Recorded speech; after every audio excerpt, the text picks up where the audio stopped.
So my sister and I have tickets to see the Killers this September. And if I know anything about going to concerts, it's that they're so much more enjoyable when you really know the band as well as their music. So we decided that we want to go through each of the Killers albums in order so that we can become semi-Killers experts before we go to the concert. This is the Killers Revisited.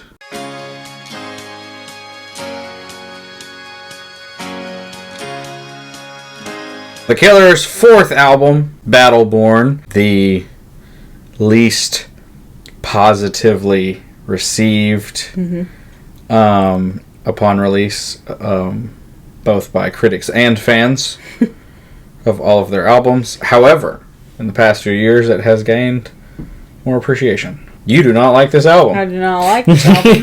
I want to be done with this album. I can't figure out this album.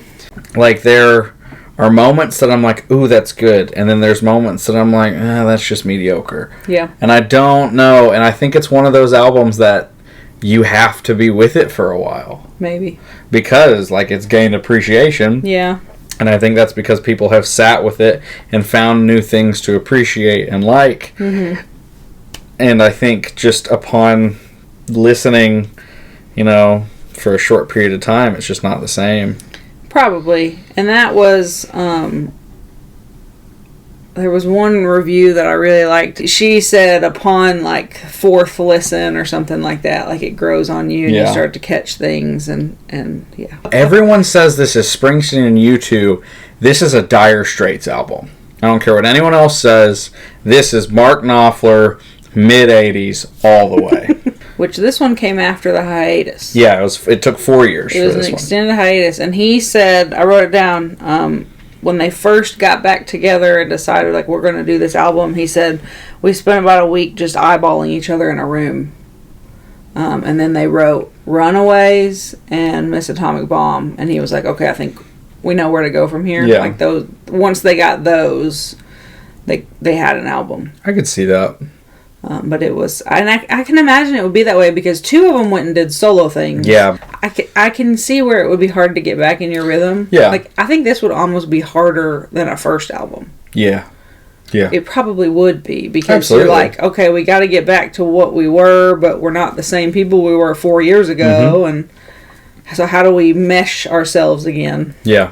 I can also see this very much being a trying to get back in the swing of things kind of album because it is very, the first time I listened to it, my first thought was derivative. And it feels very pulling from inspirations. Yeah. More so than the other three. Yeah, I don't know. And I've also heard a lot of people talk about Runaways being one of the Killers' best songs. And I disagree. Yeah. I think it is a good song. It's a very good song. But I wouldn't put it in the top 10. Yeah, I really don't know how I feel about this album. And I think it's one of those, give me a year without listening to it and I'll revisit it and maybe really appreciate it.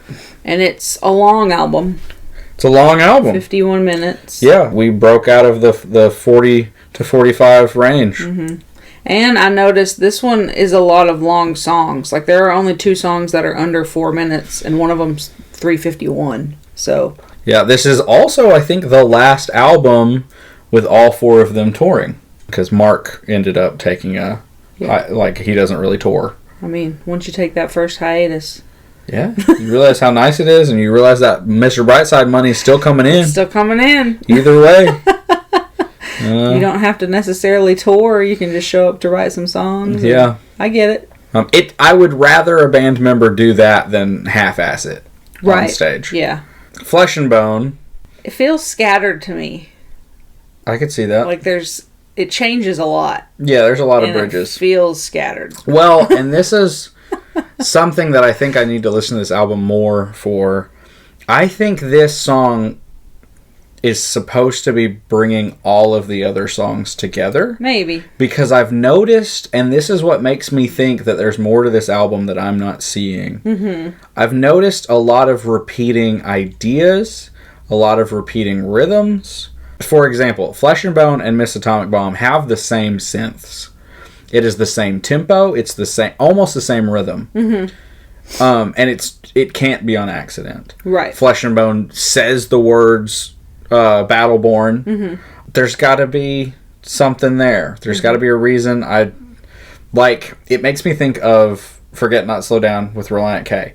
I know how cohesive that album is because I've been listening to it for almost 14 years. Right.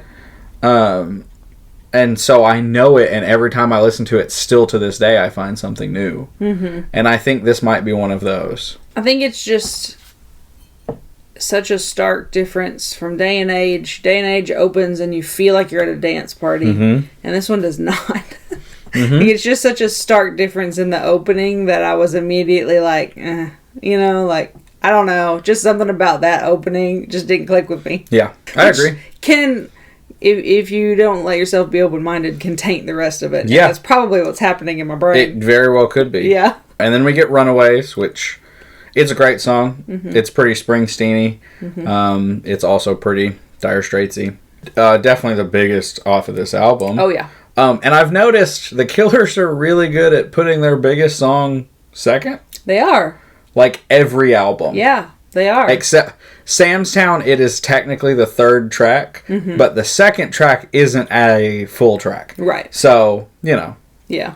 Yeah, no, like every album, second track has been the biggest song. Yeah. And like, is that a purposeful placement? Is it just luck? Because there's like a magical spot in an album. Yes. And it's not the second one. Is it like the fifth one or something? I don't know. Well, I don't know. Because like someone like Taylor Swift, she puts all of her big stuff first. And then the second half of the album's the lesser popular stuff. I just know, I think it's actually from her documentaries. Like, it's a big decision to decide, this is my track 5. I'm pretty sure it's track 5. Mm-hmm.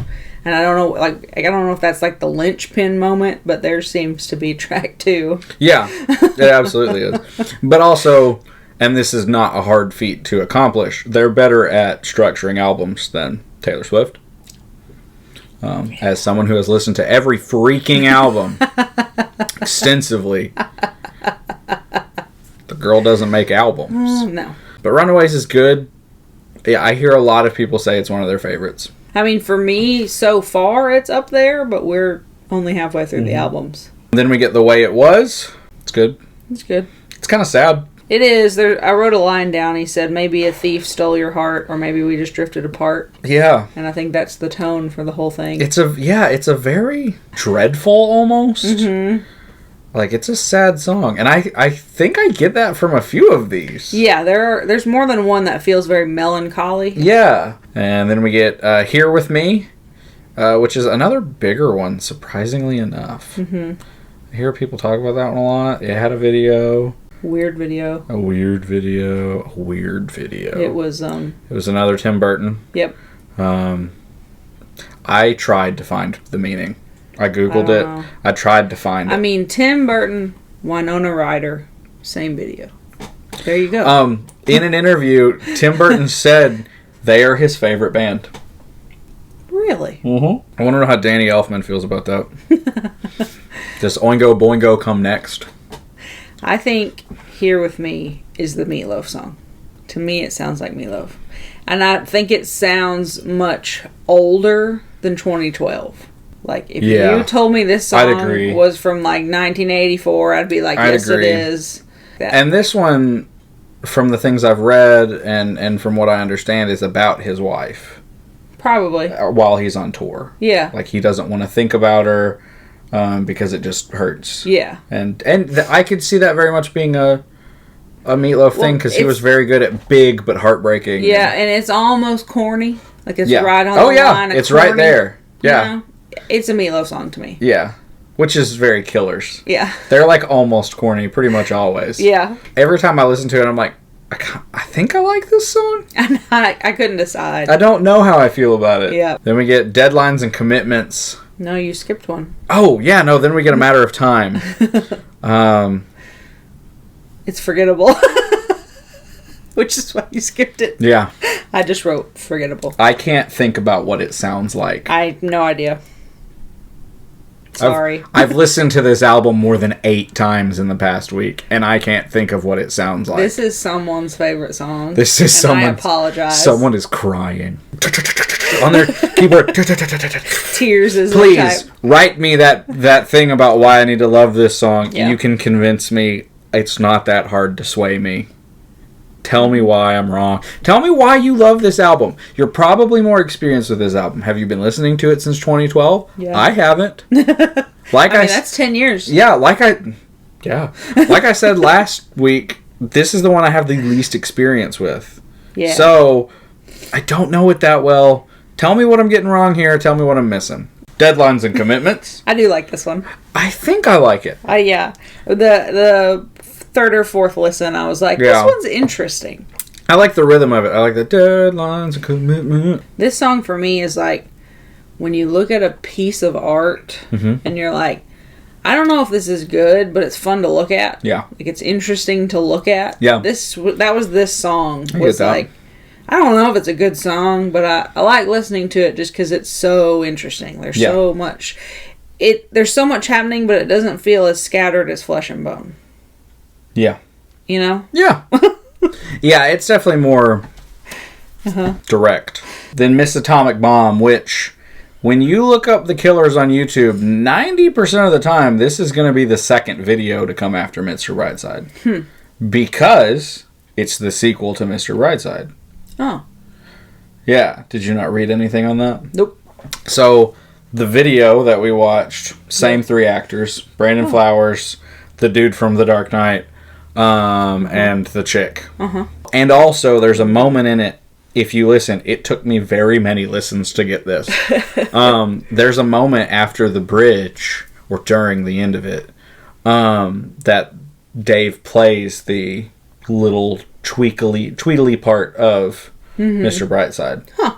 Yeah. Okay. Like it was on purpose. Yeah. No, I looked into the title of the song. Oh, the meaning? Yeah, I saw that. For the pageants. Las Vegas had 4 pageants. None of them were actually called the Miss Atomic pageant. But everybody kind of lumps them together. But it was the idea that it was like the 2 major attractions of Las Vegas was nuclear bombs and showgirls. Yes. So it's showgirls doing a beauty pageant, and then they would crown them Miss whatever, and the last one was Miss Atomic. Yeah. So I did look into that. Also, this one had 2 different time stamps on it, like lengths. The album is 4:54, but the radio edit is only 4:07. Interesting. It's almost a minute, like a 50-second difference. I wonder what they cut out. I know. I only listened to the album. I know. Maybe I'd like it more. Because I wasn't blown away by this song. Kind of this whole album. It's the whole album. I recognize the talent, but I'm not like blown away by this one. Yeah. Then we get The Rising Tide. This sounded like a song that could be on Stranger Things. You know, that they would just pick and then you hear 1,000 times, like that other song that they've ruined. Running Up That Hill. I wasn't going to say it, but that other song that they Running Up That Hill. They could ruin this song.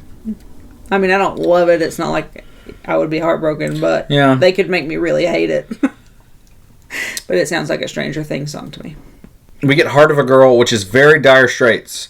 Go listen to Romeo and Juliet by Dire Straits. A very similar sound, but also has a little bit of Walk on the Wild Side. I think it's one that I really need to listen, like read the lyrics and really get into to really appreciate it. Yeah, like looking at the lyrics just a little bit, I was like, there's probably a lot here. Yeah. I'm just not motivated to look into it. That's kind of it, yeah. Somebody loves this album. A lot of people love this album. Sorry if we're hurting your feelings. A lot feelings. of people love this album. Please tell me why. Although I have to say, I was starting to get worried because we've only been saying like really amazing things about them, and I was like, we just sound like fangirls. Yeah. So we've got to hit a point where it's like, nah. We're being harsh. I love you, Killers. Apologetically harsh. Apologetically harsh. This is the best boring album I've ever listened to. There you go. From here on out, this one sounds different. I don't remember this one. Somebody said it sounded like the Eagles. It doesn't sound like everything else, like it sounded different. Yeah. And I appreciated that just because I was like, this doesn't sound like everything else. Yeah. Be Still. I love certain parts of it. Yeah. Like the Don't Break Character part. Yeah. I adore that part. This one to me sounded like a lullaby for grown-ups. Because it's comforting. Yeah. And like he says, if they drag you through the mud, it doesn't change what's in your blood. Like, don't let them hurt you. Kind of a comforting lullaby. And that's the way I took this song. I think I could get into this one if I gave myself more time with it. This sounds like a really fun one to sing in a car alone. Yeah. Mm-hmm. I don't know it well enough to do that, but that'd probably be really fun. With it raining. And maybe that's what would make this album more fun. Maybe. Is knowing it better. Like Day and Age, I said last week, is a good one to just turn on and have in the background because it's fun. Mm-hmm. It's just fun rhythm. Mm-hmm. This one, maybe all of the enjoyment is in the lyrics and in the fine details. You have to actually listen to it. Yeah. The last one, I would play it in the background and then, a few times throughout the album, I'd stop what I was doing and really listen because I was like, I like this song. This is really fun. And this one, I started doing other things. Yeah. I started forgetting I was listening to it. Yes, yeah. I was like, oh yeah, I'm supposed to be paying attention. Yeah. Which I wrote on the last song, Battleborn. I just wrote, did I stop listening halfway through? Yes, I did. This one I legitimately don't have an opinion on because I don't think I've actively listened to it. If I was talking to Brandon Flowers right now about this album, I would be like, it's not that I dislike it. It's that I really need to divulge into it. I think you probably wrote something great, but I just haven't found it yet. And I think he would probably be like, nah, don't waste your time. It's not a bad album. It's not a bad album. It's just not. It's perfectly meh. I would be interested to see how they mesh some of these songs into a set list with the older album. Yeah. That might help get me into other songs. Well, and I've always said, like, some albums aren't made to be listened to all the way through. Mm-hmm. Some of them are made to have certain songs that you listen to along with other stuff. Mm-hmm. And this could be one of those albums. If you weren't going to comment now. And I'm not saying it so I get views. I'm saying it so I can understand why. What do I not get? I think that's the thing, is we feel like we're missing out on something. That's it. And we need you to tell us what it is. I know this is not a bad album. I know I'm wrong. Tell me why I'm wrong. Please be nice. I'm looking forward to Wonderful, Wonderful. And go listen to The Killers.